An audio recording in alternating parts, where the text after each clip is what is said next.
ஒரு குட்டி கதை கேட்போமா? ஒரு சீடன் தன் குருவிடம் கேட்டான். நல்லதை படைத்த ஆண்டவன்தானே கெட்டதையும் படைத்துள்ளான். அதனால் நல்லதை மட்டும் ஏற்பது போல் கெட்டதையும் ஏற்றால் என்ன? அதற்கு குரு சிரித்துக்கொண்டே, அது அவரவர் விருப்பம் என்றார். பகல் உணவு வேளை வந்தது. அந்த சீடன் தனக்கு அளிக்கப்பட உணவை பார்த்து அதிர்ந்து விட்டான்.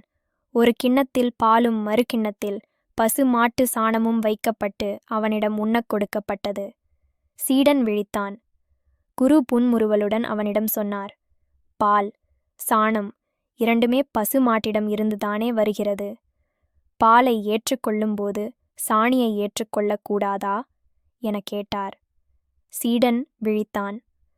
குரு தொடர்ந்தார், பால் போன்ற நல்லவை நாம் மகிழ்வாய் வாழ அதனை அப்படியே ஏற்கலாம்.